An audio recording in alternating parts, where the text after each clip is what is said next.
Bonjour, là, je suis Guy Athanase, je suis enseignant à l'INSA de Lyon et je suis le chef de projet du projet IMAT. Donc c'est un site de e-learning en mathématiques. Je vais vous décrire en quelques mots d'abord son historique. En 2000, la création de la filière Amerinsa m'a conduit à enseigner devant un groupe composé de moitié de latino et moitié de français. À première vue, avant de commencer ce cours, m'étant renseigné un petit peu sur les contenus mathématiques des cours en Amérique latine, que ce soit au Mexique, Brésil, Argentine, Chili, etc., il n'y avait pas fondamentalement de grandes différences entre l'enseignement, du moins sur le papier, entre l'enseignement des mathématiques en Amérique latine et en France. Et lorsque les premiers élèves sont arrivés, latinos, par exemple, lorsque je demandais est-ce que vous connaissez tous la dérivée, aucun problème, tous les élèves, ou presque, me disaient oui, on connaît la dérivée, nous savons l'utiliser. Mais lorsque nous faisions les premiers exercices, je m'apercevais que autant ils savaient utiliser en tant qu'outil la dérivée, c'est-à-dire pour utiliser le calcul de la dérivée dans le sens de variation d'une fonction, pour étudier des extrémas, ils savaient à peu près l'utiliser, mais quand on leur demandait des questions plus théoriques, quand on leur demandait d'où vient la dérivée, quel est le sens de la dérivée, pourquoi elle fonctionne de cette manière-là, ils ne savaient absolument pas. C'est-à-dire, ils apprenaient les mathématiques de façon utilitaire et absolument pas conceptuelle. Donc l'idée du site IMAT est née à ce moment-là, c'était pour préparer un petit peu mieux les élèves latinos et aussi d'autres pays, asiatiques, Afrique, Europe, etc. Pour ceux qui veulent faire des études scientifiques en France, être mieux adaptés à l'enseignement français. Donc ça, c'est la genèse du site IMAT. Nous avons décliné comme ça 12 modules. C'est essentiellement pour rentrer à l'INSA de Lyon, donc qui est une école ingénieurs scientifiques sur Lyon. Cela ne correspond pas à l'ensemble du programme de terminale en France, des baccalauréats français.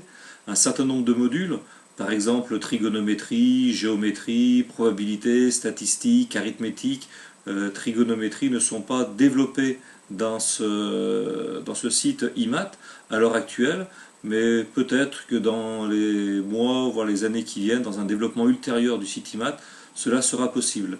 Là, les 12 modules correspondent aux modules les plus sensibles dont nous avons besoin de manière quasi immédiate à la rentrée à l'INSA de Lyon. Les autres modules sont abordés petit à petit au fur et à mesure de l'enseignement des mathématiques. Donc l'objectif premier, c'était celui-ci, donc développer des outils pour des étudiants avec un enseignement à la française. Je n'ai pas cherché, moi, mes collègues mathématiciens qui ont écrit les contenus, à avoir une présentation qui soit très originale, très personnelle. Nous voulons au contraire que ça soit typique de l'enseignement français. Et le premier objectif, pour le réaliser comme il faut, nous avons dû donc faire un site qui soit aussi développé en différentes langues, espagnol, portugais, anglais, et donc bien sûr en français. Et nous avons, au point de vue pédagogique, essayé d'utiliser un petit peu les outils multimédia qui se développent actuellement. Et chaque fois que cela semblait pertinent, nous avons mis des animations, que ce soit en Java, en Flash, etc.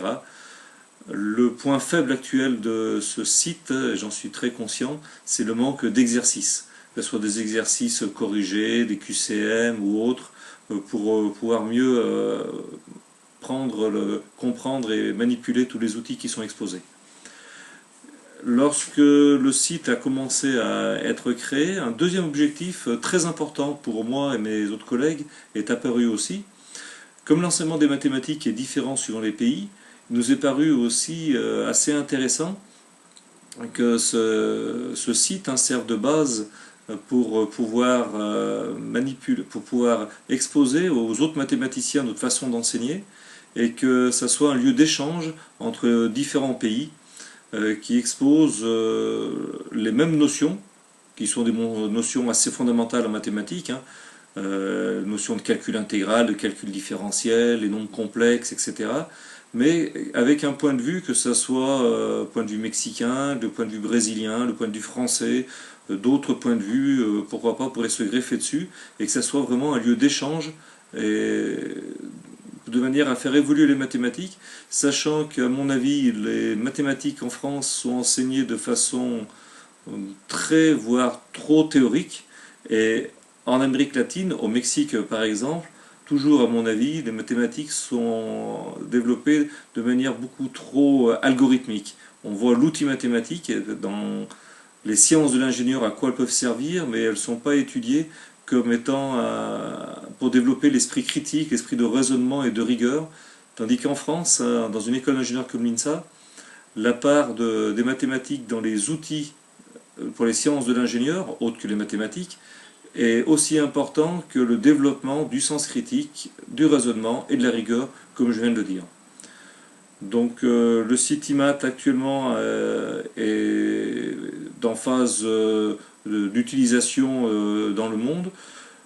On va essayer de développer une nouvelle phase qui sera une phase où les outils TIS seront plus pertinents, dans un sens où il y aura peut-être plus dans le nouveau site qui est en gestation, beaucoup plus d'interaction entre l'apprenant et les mathématiques. Une nouvelle fois, le site tel qu'il a été fait, c'était surtout dans le sens pédagogie traditionnelle française, et là on va essayer de faire quelque chose de plus personnel que m'enseignement.